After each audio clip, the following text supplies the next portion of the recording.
জান্নাতীরা যখন জান্নাতে ঢুকবে, আল্লাহ তাআলা প্রশ্ন করবেন, ও জান্নাতীরা, এই কোরআনে যত নাজ নেয়ামতের বর্ণনা দিয়েছিলাম তার সবগুলো কি তোমরা পাই টু পাই বুঝে পেয়েছো? জান্নাতীরা বলবে পেয়েছি। হঠাৎ এক জান্নাতি হাত তুলে বলবে, আল্লাহ, একটা জিনিস তো পাই নাই। সবাই বলে পাইছি, তুমি পাও নাই। কি পাও নাই? কয়, আমনেরই তো পাই নাই। সুবহানাল্লাহ পড়বেন না? আপনাকেই তো পাই নাই। সব দেখলাম, সব খাইলাম, সব দেখলাম, কিন্তু আপনারা তো দেখলাম না। আল্লাহ তাআলা তখন বিশাল জান্নাতের এই কনফারেন্স রুমে সবাইকে বসিয়ে আল্লাহর দিদার মানুষকে দেখাবেন। আল্লাহ তাআলা তার গোপন সৌন্দর্যকে সেদিন জান্নাতীদের সামনে প্রকাশ করে দিবেন। আল্লাহর হাবিব বসবেন ওই কনফারেন্স রুমে সবার সামনে। আল্লাহর হাবিবের পেছনে বসবে অন্যান্য নবীরা, তারপরে শুহাদা, সালেহীন, আউলিয়া সবাই বসবে। ওই জান্নাতের কনফারেন্স রুমে আমরাও যেন বসার জায়গায় পাই, আল্লাহ তুমি তৌফিক দিয়ে দিও। আল্লাহ তাআলা অনেকগুলো নূরের পর্দার পেছন থেকে নূরের ঝলকানি মারবেন। ওই ঝলকানি এক মুহূর্তের জন্য দিবেন। এক মুহূর্ত। কয় মুহূর্ত? 70,000 নূরের পর্দার কথা বলা হয়, এই বর্ণনাটাও দুর্বল। পর্দা আছে কিন্তু কয় হাজার জানে কে? আল্লাহ। ওই পর্দা সরিয়ে আল্লাহ তাআলা সৌন্দর্যের বা নূরের ঝলকানির এক আলোকচ্ছটা জান্নাতীদের সামনে তুলে ধরবেন এক মুহূর্তের জন্য। কয় মুহূর্ত? আলোকচ্ছটা দিয়েই আবার নাই, আবার সরাই ফেলবেন। ওই এক মুহূর্ত দেখে জান্নাতীরা পাগল হয়ে যাবে, অপলক নেত্রে তাকিয়ে থাকবে। এইভাবে চোখের পলক ফেলবে না, চোখ মেলে তাকিয়ে আছে। কিন্তু সামনে কিন্তু আল্লাহর নূর আর নাই, কারণ ওইটা আসছিল কয় মুহূর্তের জন্য? এক মুহূর্ত পরে নাই। কিন্তু কি যে দেখলাম, কত সুন্দর! কোটি কোটি বছর এরকম অপলক নেত্রে জান্নাতীরা তাকিয়ে থাকবে। ইন্নাল্লাহা জামিলুন ইউহিব্বুল জামাল। আল্লাহ নিজে সুন্দর, সৌন্দর্যকে পছন্দ করেন। আল্লাহর চাইতে সুন্দর কিছু হতে পারে? চিল্লায় বলেন, পারে? পৃথিবী সুন্দর, মানুষ সুন্দর, আসমান সুন্দর, জমিন সুন্দর, সুন্দরে সুন্দরে পাল্লা। জানি না কত সুন্দর তুমি আল্লাহ, জানি না কত সুন্দর তুমি আল্লাহ। সুবহানাল্লাহ পড়ে। আল্লাহ তাআলা তার সৌন্দর্যকে সেদিন জান্নাতীদের সামনে তুলে ধরবে। এই সূরাটা নাজিলের একটা ব্যাকগ্রাউন্ড আছে। আল্লাহর হাবিব সাল্লাল্লাহু আলাইহি সাল্লাম মক্কার জমিনে কাফিরদেরকে দাওয়াত দিতে লাগলেন, আল্লাহর ইবাদত করো, আল্লাহর জিকির করো, আল্লাহর প্রশংসা করো। এরকম দাওয়াত দিতে দিতে কিছুদিন পরে বিষ্ণু ইসলাম বলতে শুরু করলেন, রহমানের ইবাদত করো, রহমানের জিকির করো, রহমানের পায়ে সেজদায় লুটিয়ে পড়ো। তখন কাফেররা প্রশ্ন শুরু করে দিল, মুহাম্মদ, এতদিন বলতা আল্লাহ, এখন কইতেছো রহমানের কথা, আসলে কোনটা? আল্লাহরে তো আমরা চিনি, রহমানরে তো আমরা চিনি না। আল্লাহর দাওয়াত দিচ্ছ, আল্লাহর গুণগান গাইছো, আল্লাহকে আমরা চিনি জানি, কিন্তু রহমানটা আবার কে? সে আবার কবে আসলো, কোত্থেকে আসলো, কবে থেকে আছে, কতদিন থাকবে? রহমানরে তো আমরা চিনি না। ওরা রহমান চিনে না। এজন্য আল্লাহ তাআলা রহমানকে চিনায় দেওয়ার জন্য আর রহমান নামে একটা সূরা নাজিল করে দিলেন। وَإِذَا قِيلَ لَهُمُ اسْجُدُوا لِلرَّحْمَنِ قَالُوا وَمَا الرَّحْمَنُ। যখন তাদেরকে বিশ্বনবী বললেন, রহমানের পায়ে সিজদা দাও, রহমানের জন্য সিজদায় লুটিয়ে পড়ো, ক্বালু ওয়ামার রহমান, তারা বলল, রহমানটা আবার কে? রহমান কে? আল্লাহ চিনি, রহমানরে তো চিনি না। এখন রহমানকে এটা চিনানোর দরকার আছে না নাই? রহমানকে এটা চিনানোর জন্য আল্লাহ তাআলা আর রহমান নামে কোরআনে একটা সূরা নাজিল করলেন। চিল্লায়ে পড়েন আল্লাহু আকবার। কাফিরদেরকে জানানোর জন্য রব্বুল আলামিন সূরাত আর রহমান নাজিল করলেন আর বললেন, আর রহমান আল্লামাল কুরআন খালাকাল ইনসান আল্লামাহুল বায়ান। দয়াময় রহমান শেখালেন কোরআন, বানালেন ইনসান, শেখালেন বায়ান। দয়াময় রহমান শেখালেন কোরআন, বানালেন ইনসান, শেখালেন বায়ান। দয়াময় রহমান শেখালেন কোরআন, বানালেন ইনসান, শেখালেন বায়ান। দয়াময় রহমান শেখালেন কোরআন, বানালেন ইনসান, শেখালেন বায়ান। আল্লাহু আকবার। আল্লাহ বলেন, রহমানকে চিনো না? আর রহমান আল্লামাল কুরআন খালাকাল ইনসান আল্লামাহুল বায়ান। আমি হলাম রহমান, আমি দয়াময়, আমি মেহেরবান, আমার দয়ার কোনো শেষ নাই, আমার মায়ার কোনো শেষ নাই। আমার দয়া ভালোবাসা ছাড়া এই পৃথিবীতে কোনো কিছু হওয়া সম্ভব। ওয়াসিআত রাহমাতি কুল্লা শাই, সব জায়গায় আমার আল্লাহর রহমত আছে না নাই? আল্লাহর রহমত ছাড়া এক ফোঁটা বৃষ্টি আকাশ থেকে জমিনে ঝরে? আল্লাহর রহমত ছাড়া একটা গাছের পাতা মাটিতে পড়ে? আল্লাহর রহমত ছাড়া একটা শ্বাস আমরা ভেতরে ঢুকাতে পারি? আল্লাহর রহমত ছাড়া পৃথিবীতে কিচ্ছু সম্ভব না। চিল্লায় বলেন ঠিক কিনা? আমার আল্লাহর দয়া ভালোবাসা যে কত বেশি আমরা জানি না, আমরা জানি না। আরশের বুকে আল্লাহ বিশাল সাইনবোর্ডে লিখে রেখেছেন সাবাকাত রাহমাতি গাদাবি, সাবাকাত রাহমাতি গাদাবি। এর মানে হচ্ছে আমার রাগের উপরে আমার দয়া বিজয় লাভ করেছে। সাবাকাত রাহমাতি গাদাবি, আমার রাগও আছে, আল্লাহর রাগ আছে না? আমার দয়াও আছে, আল্লাহর দয়া আছে না? আল্লাহ বললেন আমার রাগও আছে, আবার আমার দয়াও আছে। তবে জেনে রেখো, আমার রাগের চেয়ে দয়া বেশি। আল্লাহর কোনটা বেশি? দয়া বেশি। আমাদের পাপ অন্যায় যত বড় হোক, মনে রাখবেন আল্লাহর দয়া তার চাইতেও বড়। নাকি ছোট? আপনি যত বড় পাপ করেন না কেন, আমাদের জন্য আল্লাহর পক্ষ থেকে দয়া আছে না নাই?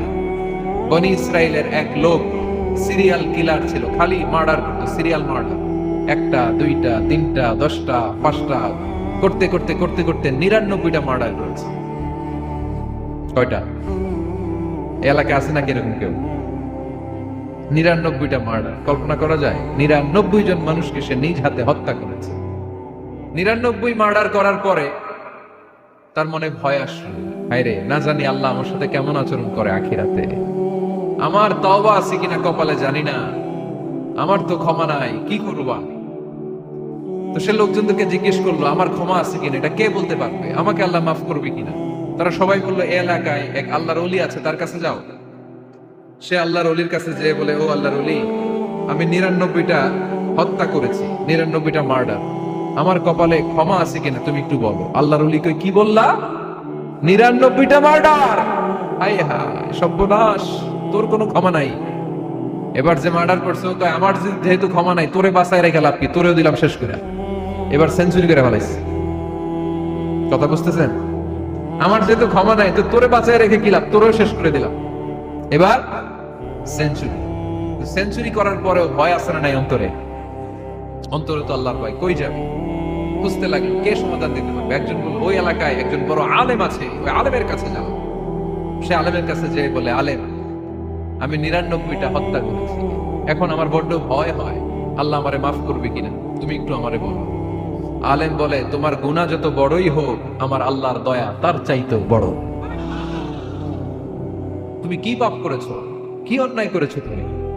তুমি জানো না আমার রব কত মেহেরবান, তিনি কত দয়ালু, তিনি ভালোবাসার আধার, তিনি করুণার আধার। তোমার পাপ অন্যায় যদি হয় খালের পানির সমান, বিলের পানির সমান, আমার আল্লাহর দয়া সাগরের পানির সমান। তোমার পাপ আর অন্যায় যদি হয় পাহাড়ের সমান, আমার আল্লাহর ভালোবাসা আর দয়া হচ্ছে আকাশের সমান। তুমি যদি তওবার মতো তওবা করতে পারো, ক্ষমার মতো ক্ষমা চাইতে পারো, চোখের পানি ছেড়ে, চোখের পানির বড় দাম, চোখের পানির মধ্যে বিশাল কারিশমা, এটা আল্লাহ খুব পছন্দ করে। 2 ফোঁটা পানি আল্লাহ পছন্দ করে। 1, জিহাদের ময়দানে শহীদের গা বেয়ে ঝরে পড়া রক্তের ফোঁটা। 2 হচ্ছে অনুতপ্ত বান্দার চোখের পানির ফোঁটা। বান্দা যখন অনুতপ্ত হয়ে চোখের পানি ছেড়ে কাঁদে, তার চোখের পানি চোখ বেয়ে নাকের ডগা বেয়ে মাটিতে পড়ার আগেই ওই অনুতপ্ত বান্দার সব গুনাহ আল্লাহ মাফ করে দেয়। সে জিজ্ঞেস করলো আমার ক্ষমা আছে কিনা? আলেম বলে, আছে, ক্ষমা আছে। তওবার মতো তওবা করো, তাওবাতান নাসুহা, তওবার মতো তওবা করলে আল্লাহ ঠিকই মাফ করবে। সে এতটাই অনুতপ্ত হলো, এতটাই, সে আল্লাহর কাছে ক্ষমা চাইতে শুরু করলো। আলেম পরামর্শ দিল, তুমি যে এলাকায় থাকো এলাকাটা ভালো না, এলাকাটা ছাড়ো, এখানে সব ডাকাতদের এলাকা, তুমি একটা ভালো এলাকায় যাও, ওখানে যে তওবা করে ভালো মানুষ হয়ে যাও। সে নিয়ত করে কাপড় চোপড় গুছিয়ে ভালো এলাকায় যাবে। ঘর থেকে বেরোয়ার সাথে সাথেই মালাকুল মাউত চলে আসছে, তার রুহু কবজ করে ফেলছে। এখন রুহু কে নিয়ে যাবে? ফাজাত মালাইকাতুর রাহমা ওয়া মালাইকাতুল আযাব, রহমতের ফেরেশতারাও আসছে, আযাবের ফেরেশতারাও আসছে।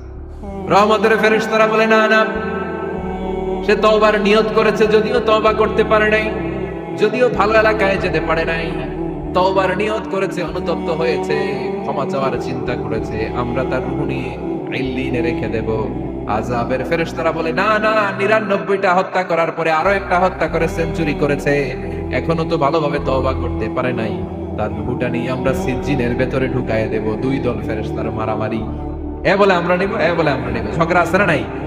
আল্লাহ বললেন রাখো রাখো, ঝগড়ার দরকার নাই, এক কাজ করো, যেখানে মারা গিয়েছে ওইখান থেকে ফিতা দিয়ে মাপতে শুরু করো। ভালো এলাকাটা যদি কাছে হয় জান্নাতের ফেরেশতারা নেবে, খারাপ এলাকা যদি কাছে হয় জাহান্নামের ফেরেশতারা নেবে। খারাপ এলাকা তো একেবারেই কাছে, ঘর থেকে বের হওয়ার সাথে সাথে মৃত্যু হয়েছে, আর ভালো এলাকা তো অনেক দূর। আল্লাহ জামিনটারে আদেশ দিলেন, জামিন, এই অনুতপ্ত বান্দার জন্য তুই ভালো এলাকাটা কাছে চলে আয়, ভালো এলাকাটার জামিনটা তুই সংকুচিত হয়ে যা। যদিও ঘর থেকে বের হয়েছে একেবারে কাছে, খারাপ এলাকাটা হাজার হাজার মাইল দূরে চলে যা। ফিতা দিয়ে মাপ দিয়ে দেখে, সর্বনাশ, ভালো এলাকাটা তো একেবারেই কাছে, খারাপ এলাকাটা অনেক দূরে। আল্লাহর ফয়সালা অনুযায়ী রহমতের ফেরেশতারা তার রূহকে নিয়ে জান্নাতের ভিতরে ঢুকিয়ে দিয়েছে। 99টা হত্যা করার পরে আরো একটা হত্যা করে সেঞ্চুরি, 100টা খুন করছে।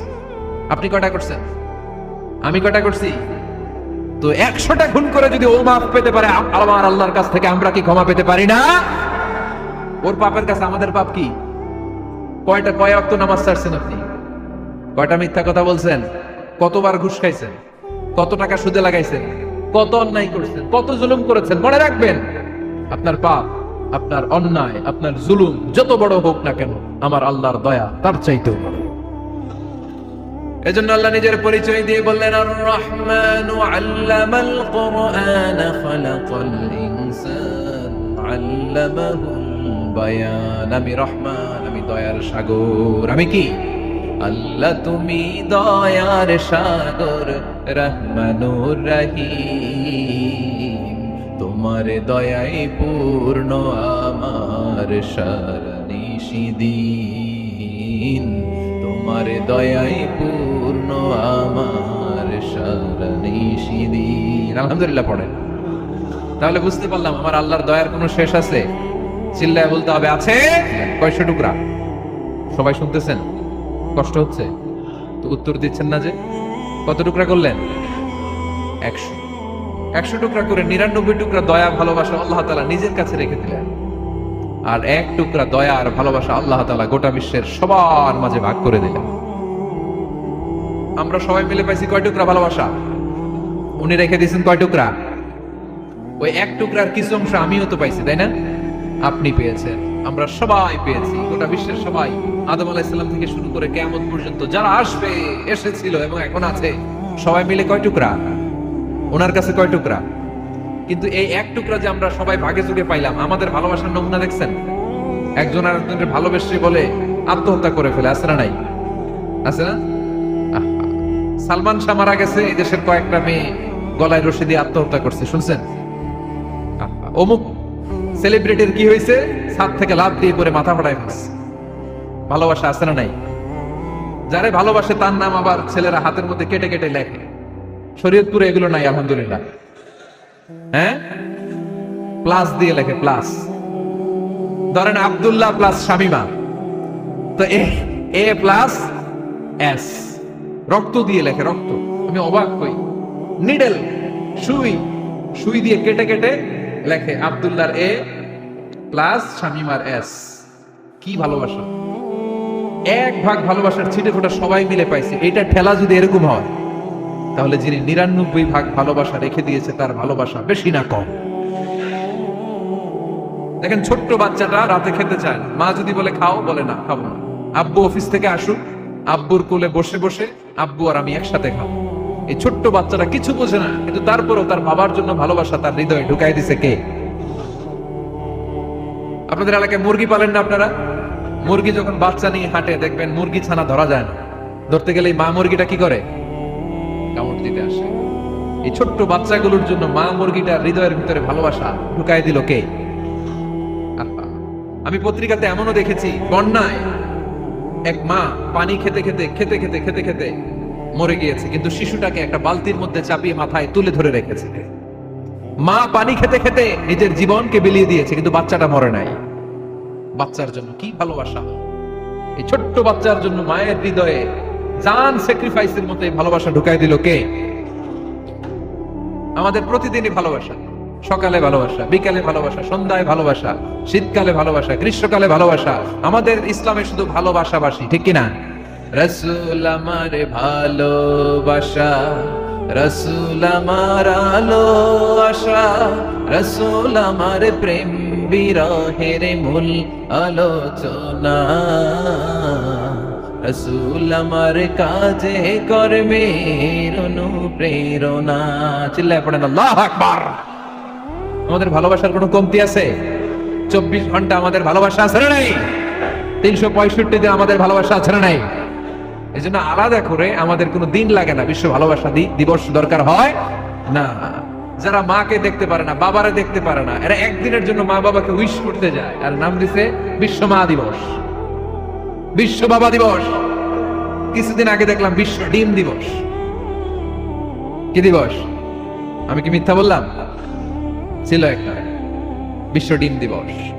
কিছুদিন পরে বানাবে বিশ্ব বাঁশ দিবস, যে যারে বাঁশ দিতে পারে। এরপর একটা বানাইছে শুনলাম বিশ্ব চিন্তা দিবস।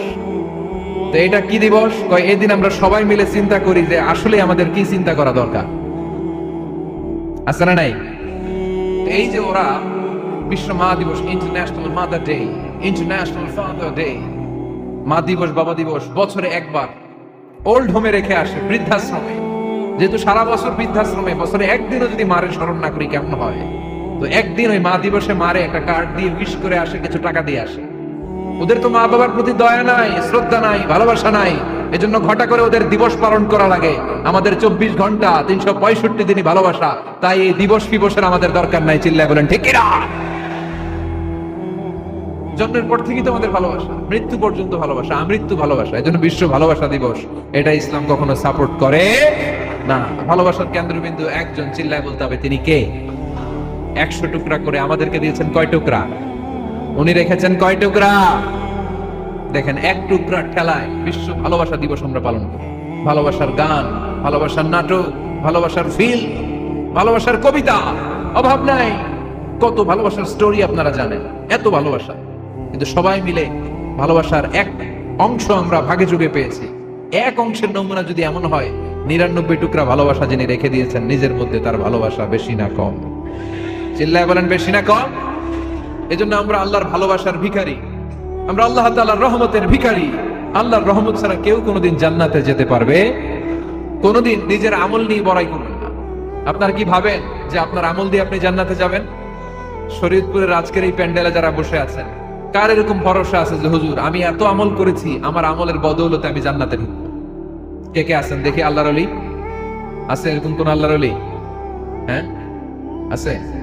নাই। আল্লাহর হাবিব বললেন, আল্লাহর রহমত ছাড়া, ভালোবাসা ছাড়া কেউ কোনোদিন জান্নাতে ঢুকতে পারবে? আম্মা জান আয়েশা বললেন, ইয়া রাসূলুল্লাহ আপনিও না? আল্লাহর হাবিব বললেন, না আমিও না, তবে আল্লাহর রহমত তার দয়া সেদিন আমাকে ঘিরে রাখবে। মান নুকিশা উযিবা, যার হিসাব আল্লাহ সেদিন চাইবেন সে ধরা খেয়ে যাবে। সব সময় আল্লাহর কাছে এই দোয়াটা যেন আমরা করি, আল্লাহ কিয়ামতের দিন তুমি আমার হিসাব নিও না, আল্লাহ তুমি আমার বিচার বসিও না, আল্লাহ তুমি দয়া করে আমারে মাফ করে দিও। আল্লাহ যার বিচার করবেন ও জাহান্নামে যাবে, আর যার বিচার করবেন না সে জান্নাতে যাবে। আল্লাহ যদি বিচার করে আর পাই টু পাই হিসাব নেয়, নামাজ পড়লি না কেন, রোজা রাখলি না কেন, মিথ্যা বললি কেন, খাদ্যে ভেজাল দিলি কেন, মাছে ফরমালিন দিলি কেন, যৌতুক খাইলি কেন, ঘুষ খাইলি কেন, উল্টাপাল্টা করলি কেন, জিনা করলি কেন, একটার পর একটা প্রশ্ন বানে যদি সেই ভয়ঙ্কর দিনে আল্লাহ আমাদেরকে জর্জরিত করে, আমাদের কোনো উত্তর আছে? সেদিন আমাদের বাঁচার কোনো উপায় আছে? তাই আমরা সবাই আল্লাহর কাছে দোয়া করবো, আল্লাহ কোনো বিচার টিচার মানি না, কোনো বিচার করতে পারবো না, দয়া করবা। কথা কয় না? কি করবে? এবার আওয়াজ করে বলেন, বিচার চান না দয়া চান? রোজ হাসরে আল্লাহ আমার করোনা বিচার, আল্লাহ করোনা বিচার, বলেন আমিন। রোজ হাসরে আল্লাহ আমার করোনা বিচার, আল্লাহ করোনা বিচার, বিচার চাহি না তব দয়া চাহে এ গুনাহগার, আল্লাহ করোনা বিচার। পড়েন আমিন। তিনি যদি দয়া করেন তবেই আমরা জান্নাত যেতে পারবো, ঠিক কিনা? এজন্য আল্লাহ বললেন আর রহমানু আল্লামাল কুরআন খালাকাল ইনসান আল্লামাহুল বায়ান। আমি হলাম রহমান। কাফেররা বলে রহমানকে জানি না, রহমানকে চিনি না। আল্লাহ বলে রহমান রে চিনে না, আমার নাম রহমান, আমি দয়ালু, আমি মেহেরবান। ঠিক কি না? এজন্য প্রতিদিন সূরা ফাতিহায় দ্বিতীয় আয়াতটা আমরা কি পড়ি? আর রহমান আর রহিম। ঠিক কি না? তিনি দয়ার সাগর, তিনি মায়ার সাগর। আমরা বললাম আল্লাহ ঠিক আছে, আমরা বুঝেছি আপনি দয়ার সাগর, আর আপনি কি করেন? দ্বিতীয় আয়াতে আল্লাহ বললেন আল্লামাল কোরআন, আমি কোরআন শিক্ষা দেই। শুধু দয়ার সাগর হয়ে আমি আল্লাহ বসে থাকি নাই, তোমাদের হেদায়েতের জন্য আমি কোরআন নাযিল করে দিয়েছি। আল্লামাল কোরআন, আমি কোরআন শিক্ষা দেই। আমাদেরকে কোরআন শিখিয়েছে কে? বিশ্বনবীকে কোরআন শিখিয়েছে কে? আল্লাহ। এজন্য দুনিয়াতেও যারা কোরআন শিখায় তাদের মর্যাদা বাড়ায় দেয় কে? বাংলার জমিনে যারা কোরআন শরীফ শিখায় এদের মর্যাদা সবচেয়ে কম, এদের বেতন সবচেয়ে কম, এরা সমাজে সবচেয়ে বেশি অবহেলিত। ঠিক কি না? আল্লাহর কাছে এরা সবচেয়ে বেশি সম্মান। আল্লাহর হাবিব বললেন খায়রুকুম মান তাআল্লামাল কুরআন ওয়া আল্লামাহু। তোমাদের মধ্যে আল্লাহ তাআলার কাছে সবচেয়ে প্রিয় শ্রেষ্ঠ ওই মানুষটা যে নিজে কোরআন পড়ে আবার অন্যরে পড়ায় দেয়। সুবহানাল্লাহ পড়েন। আপনি যদি কাউরে শুধু সূরা ফাতিহাটা শিখান, কোন সূরা? সূরা ফাতিহাটা যদি শিখায় দেন, সে যতদিন সূরা ফাতিহা তেলাওয়াত করবে ওই তার তেলাওয়াতের একটা পার্সেন্টেজ সওয়াব আপনার আমলনামায় আছে না নাই? সে যদি আবার আরেকজনকে শিখায়, ওই লোক যদি আবার আরেকজনকে শিখায় দেয়, এরকম যতজনকে তারা শিখাবে প্রত্যেকের তেলাওয়াতের একটা পার্সেন্টেজ সওয়াব আপনার আমলনামায় ঢুকায় দিবে কে? এজন্য কোরআন নিজেও শিখবো, অন্যকেও শিখাবো। রাজি আছেন তো? আপনাদের এখানে মসজিদে কোরআন শিক্ষার আসর আছে নাকি? হ্যাঁ, এই যে বাড়ির পাশে যে একটা মসজিদ দেখলাম, কোরআন শিখায়। কিবার শিখায়? প্রতিদিন। কে শিখায়? ইমাম সাহেব। বেতন টেতন দেন তো? কত দেন? 1 লক্ষ মাসে? 5,000? বলে কি? এক একটা ইমামের কমসে কম 1 লক্ষ টাকা বেতন হওয়া দরকার। ঠিক কিনা? না খেয়ে না পড়ে অল্পতে তুষ্ট থেকে যারা শুকরিয়া করে এরা আমাদের আইম্মাতুল মাসাজিদ, মসজিদের ইমামরা, মসজিদের মুয়াজ্জিনরা। এক একটা মসজিদের মুয়াজ্জিনের গলা হবে এরকম বিশাল উঁচু। কিয়ামতের ময়দানে সবাই আমরা এর দিকে তাকায় থাকবো, কিরে ভাই তোর গলা উঁচু কেন? সে বলবে আমার এই গলা দিয়ে প্রতিদিন 5 বার আমি আজান দিয়েছি। কিয়ামতের ময়দানে ঠিকই সম্মানিত, দুনিয়ায় আমরা চিনলাম না ওনাদেরকে। এজন্য কোরআন শিক্ষার আসর জন্য আমরা গড়ে তুলি। তালিমুল কোরআন প্রজেক্ট লাগবে, শিশুদের কোরআন শিক্ষার আসর, নারীদের কোরআন শিক্ষার আসর, বয়স্কদের কোরআন শিক্ষার আসর। আমরা কোরআন শিখে মরতে চাই, কোরআন জেনে মরতে চাই। No excuse will be granted that day. সেদিন আল্লাহ কোনো এক্সকিউজ গ্রহণ করবে না। সব পারো, হিন্দি তো ঠিকই কইতে পারো। হিন্দিতে কথা কইতে পারে না ছেলেপেলেরা? হিন্দি সিনেমা এমন দেখা দেখে হিন্দিতে কথা কইতে পারে। তো হিন্দি ভাষা বুঝতে পারলে, শিখতে পারলে আরবি পারলা না কেন? কোনো এক্সকিউজ, ওজোর, আপত্তি সেদিন আল্লাহ গ্রহণ করবে? শরীয়তপুরের ভাইরা, আসুন আমরা কোরআন শিখি, আসুন আমরা কোরআন পড়ি। প্রতিদিন একটা আয়াত হলেও কমপক্ষে আমরা যেন কোরআনের অর্থ করি, বঙ্গানুবাদ পড়ি। রাজি আছেন তো? আপনাদের স্মার্টফোন আছে কার কার হাতে দেখি?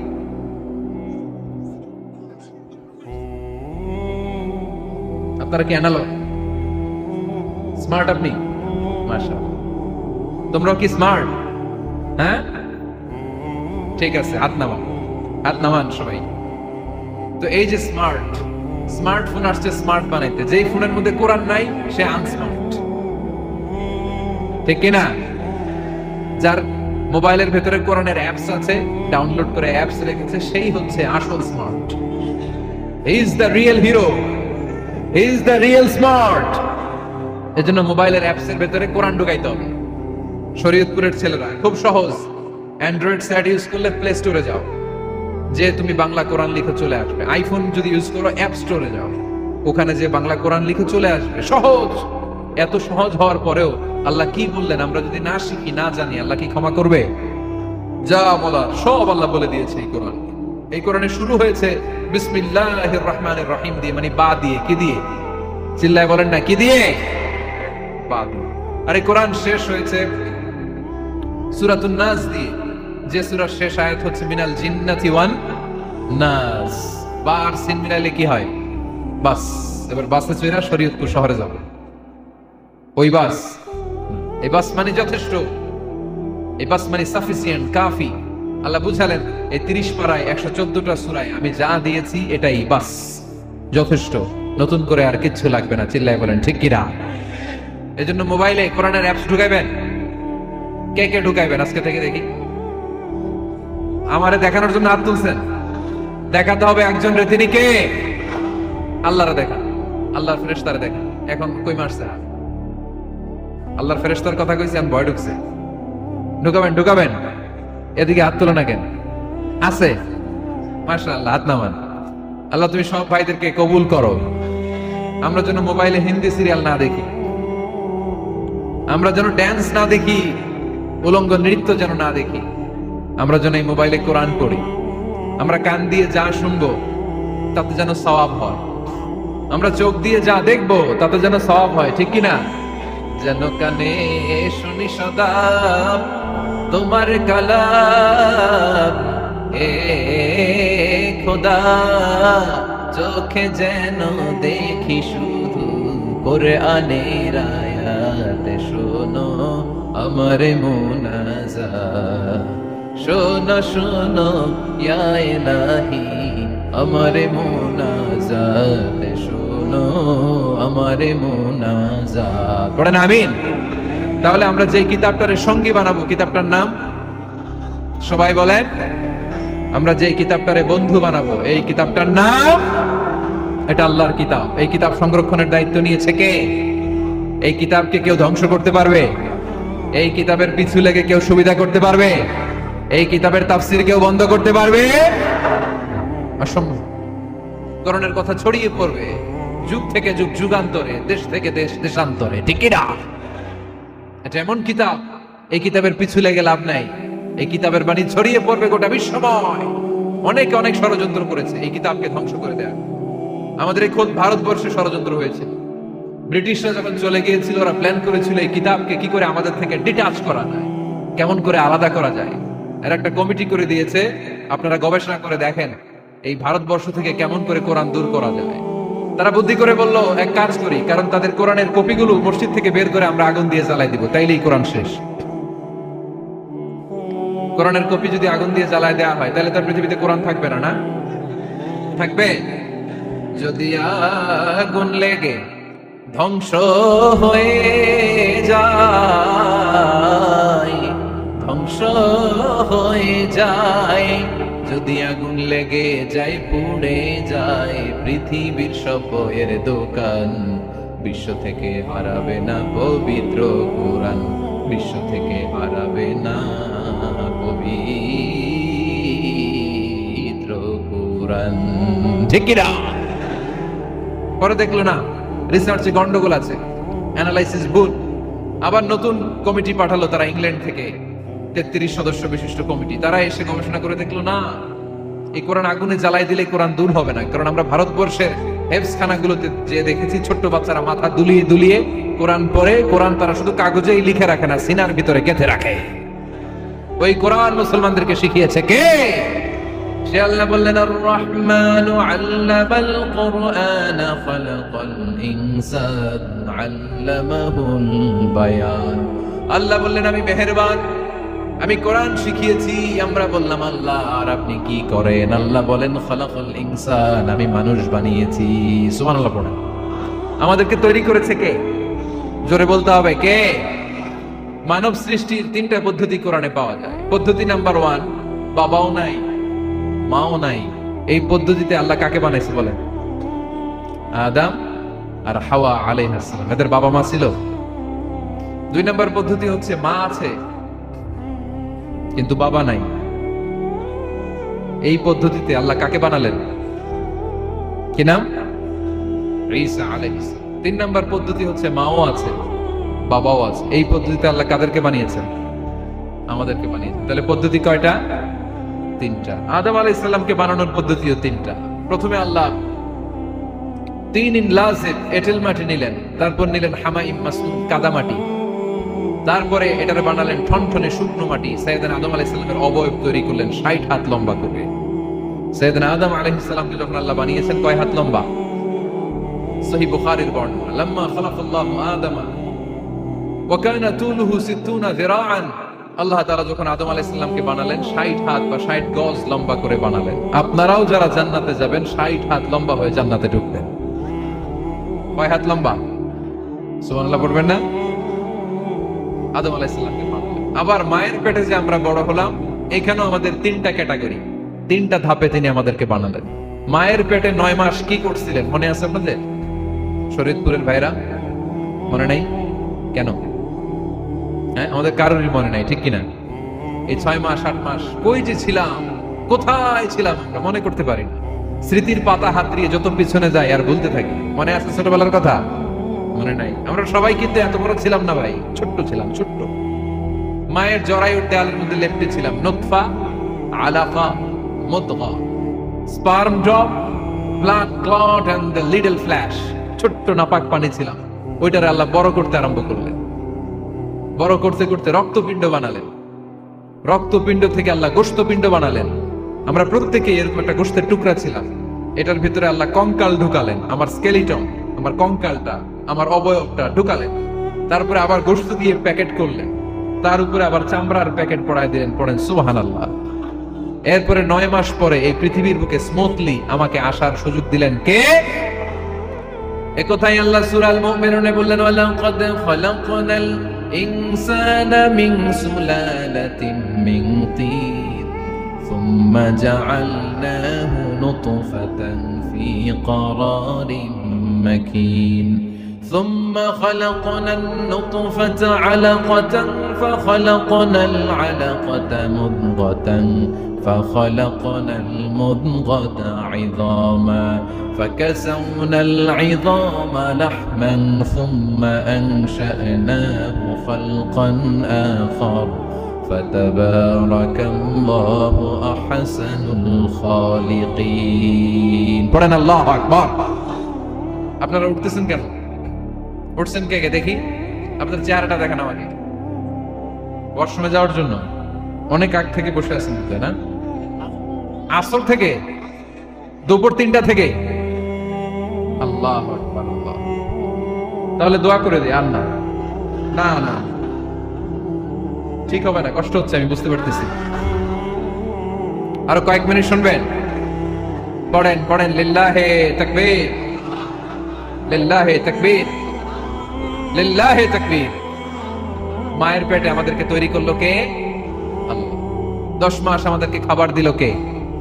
অক্সিজেন দিল কে?